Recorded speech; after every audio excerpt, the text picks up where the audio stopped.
ایک صحابی ہیں جریر بن عبداللہ رضی اللہ تعالیٰ عنہ، انہوں نے اپنے نوکر سے کہا منڈی سے گھوڑا خرید کے لاؤ اور میرے پاس لے آنا، میں پیسے ادا کر لوں گا۔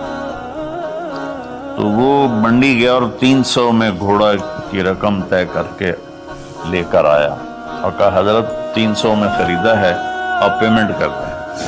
جریر بن عبداللہ یمن کے شاہی خاندان سے تھے، انہوں نے وہ نسلوں کو پہچانتے تھے گھوڑے کی۔ انہوں نے ایسے دیکھا تو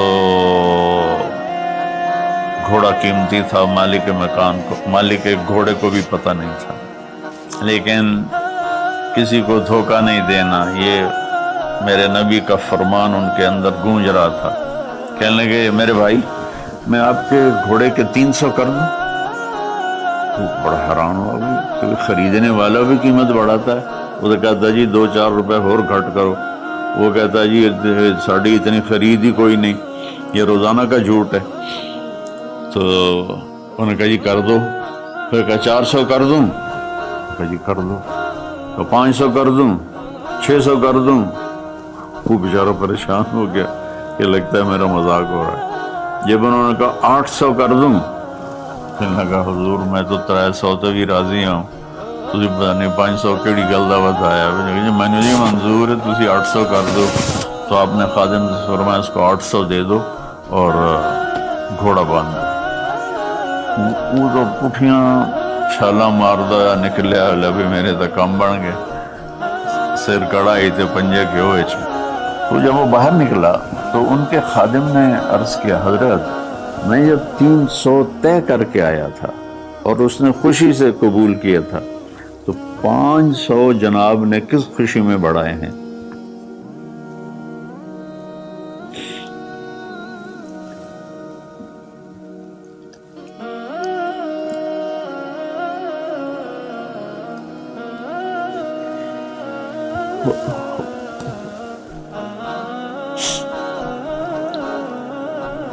آپ نے فرمایا کہ میرے دوست اس کا گھوڑا 300 کا نہیں تھا، 800 کا تھا، اسے اپنے گھوڑے کی قیمت کا خود بھی پتہ نہیں تھا، تو میں 300 میں لیتا تو یہ دھوکہ ہوتا۔ اور میں نے اپنے نبی کے ہاتھوں میں ہاتھ دیکھ کر عہد کیا تھا، میرے نبی نے مجھ سے فرمایا تھا جریر زندگی بھر کسی کو دھوکہ نہ دینا، سب کی خیر خواہی چاہیے۔ دوسری صفت میرے نبی نے فرمایا حفظ و امانتن، کسی کو دھوکہ نہ دیں۔ اتنے لوگ لٹ گئے دھوکے بازوں کے ہاتھوں، گھر بک گئے، بچیوں کے زیور بک گئے، جعلی کاغذات بنا کر مکانوں پہ قبضہ ہے، زمینوں پہ قبضہ ہے، اور عدالتوں میں سٹے لے کر۔ دوسری صفت میرے نبی نے فرمایا حفظ و امانت ہے۔ آپ نے فرمایا یتب المومن علی الخصال کلہا الا الکذب والخیانہ، کہ میرا امتی ہر گناہ کر سکتا ہے، 2 کبھی نہیں کرے گا، ایک دھوکہ کبھی نہیں دے گا، ایک جھوٹ کبھی نہیں بولے گا۔ تو آج رمضان کے مبارک مہینے میں 2 باتیں طے کر رہے ہیں، جھوٹ نہیں بولنا ہے، فراڈ نہیں کرنا ہے، دھوکہ نہیں دینا ہے، دیانتداری سے کام کرنا ہے، چاہے تاجر ہے، بزنس مین ہے، ریڑھی والا ہے، ٹانگے والا ہے، جہاز والا ہے، نیچے سے لے کر اوپر کی سطح تک ہر جگہ دھوکہ دینے کے موقع ہوتے ہیں، یہ کام نہیں کرنا، دیانتداری سے کام کرنا۔ تیسرا فرمایا حسن و خلیقت، اپنے اخلاق اچھے کرنا، اپنے بول کو میٹھا کرنا۔ میرے نبی نے فرمایا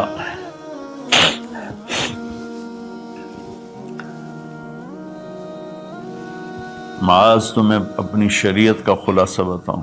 ان کا یا رسول اللہ فرمائیں۔ تو آپ ذرا میری اس سچویشن کو غور سے دیکھنا، آپ نے یوں نہیں پکڑا، آپ نے یوں پکڑا جیسے کاٹا جا رہا، یوں کر کے پکڑا اور کہا کہ امسک علیک لسانک، معاذ زبان کی حفاظت کر۔ تو انہوں نے عرض کی یا رسول اللہ زبان کے بول پر بھی ہماری پکڑو گی؟ کہا تیرا بھلا ہو، سب سے زیادہ جہنم میں جانے والے غلط زبان والے ہوں گے۔ تو ہم نے اپنے بچپن میں دیکھا اتنا خاندان آپس میں جڑا ہوا تھا کہ ان میں سے سوئی نہیں گزرتی تھی، بڑے چھوٹوں کے آگے، چھوٹے بڑوں کے آگے۔ ایک عجیب ماحول بچپن میں دیکھا ہے 60 کی دہائی میں۔ تو پھر جب زبانیں تند و تیز ہوتی گئیں، تربیت ختم ہوتی گئی، خاندان بکھر گئے، والدین ماں باپ میں فاصلے پیدا ہو گئے، بھائی بہنوں میں فاصلے پیدا ہو گئے، قریبی اور دور کے رشتوں میں فاصلے پیدا ہو گئے، خاندان ٹوٹ گئے۔ تو میری گزارش ہے کہ اپنے اخلاق اچھے اخلاق کی انتہا حیا ہے۔ حیا اچھے اخلاق کا سب سے اوپر والا درجہ ہے۔ حیا وہ حضرت عثمان رضی اللہ تعالیٰ عنہ، حضرت ابوبکر تشریف لائے، ہمارے نبی یوں کر کے بیٹھے تھے، یوں، یہ پنڈلی جو ہے نا ننگی تھی۔ ابوبکر تشریف لائے، باہر سے آواز دی کہ جی آ جاؤں، تو آپ نے کہا آ جاؤ، اب اسی طرح بیٹھے رہے۔ پھر حضرت اٹھ کے چلے گئے تو حضرت عمر رضی اللہ تعالیٰ عنہ علیہ السلام تشریف لائے، تو انہوں نے پوچھا یا رسول اللہ میں آ جاؤں؟ آپ نے کہا آ جاؤ، آپ ایسے ہی بیٹھے رہے جیسے آپ مجھے دیکھ رہے ہیں۔ اب شلوار نہیں پہنتے تھے، دھوتی پہنتے تھے۔ تو تھوڑی دیر کے بعد باہر سے آواز آئی حضرت عثمان کی کہ یا رسول اللہ میں اندر آ جاؤں؟ حضرت عثمان رضی اللہ تعالیٰ عنہ تیسرے خلیفہ علیہ السلام، تو آپ نے اپنی چادر کو ایسے کیا اور یوں سیدھے ہو کر ایسے بیٹھ گئے۔ آپ نے کہا آ جاؤ، وہ آ گئے۔ جب وہ اٹھ کے چلے گئے تو ہم عائشہ رضی اللہ تعالیٰ عنہ علیہ السلام یہ سارا منظر دیکھ رہی تھی۔ تو آپ نے پوچھا یا رسول اللہ، تو میرے والد آئے، آپ ویسے ہی بیٹھے رہے، عمر آئے، آپ ویسے ہی بیٹھے رہے، جب عثمان آئے تو آپ نے کپڑا بھی ٹھیک کیا اور چوکڑی مار کے بیٹھ گئے، اس کی کیا وجہ ہے؟ کہا عائشہ عثمان بڑے حیا والا ہے، یہ اتنے حیا والا ہے کہ اس سے فرشتے بھی حیا کرتے ہیں، تو میں کیوں نہ کروں؟ اگر میں اس طرح ہوتا تو وہ مجھے دیکھ کے ویسے ہی واپس چلا جاتا، وہ ایسے حیا والا ہے۔ تو تیسری بات وہ ہے کہ ہمارے دلوں میں سب سے محبت سے رہنا سیکھیں، پیار سے رہنا سیکھیں، اپنے اخلاق کو ٹھیک کر، زبان کا بول میٹھا، دل کا جذبہ سچا، تو اس اور حیا پاکنا۔ کبھی کسی غیر محرم پہ نظر پڑے تو آنکھ نیچی ہو جائے، اور اپنی بچیوں سے بھی کہتا ہوں کہ اپنے آپ کو کور کر کے چلو، تو حیا سے ایمان مکمل ہوتا ہے۔ اور چوتھی بات ہے عفت فی طعمت، کہ رزق حلال کمانا۔ رزق حلال کے بارے میں فرمایا من امسا کالم بعمل یدہ امسا مغفورا لہ، جو صبح سے شام تک حلال کمانے میں تھکتا ہے اس کے اس دن کے سارے گناہ معاف ہو جاتے ہیں۔ میرے نبی نے فرمایا جس نے دنیا کو طلب کیا، من طلب الدنیا حلالا، رزق حلال، سعیا علی اہلہ، بچوں پر خرچ کرنے کے لیے، تعطفا علی جارہ، غریب پڑوسیوں پر خرچ کرنے کے لیے، استعفافا عن المسألہ، اور ہاتھ پھیلانے سے بچنے کے لیے۔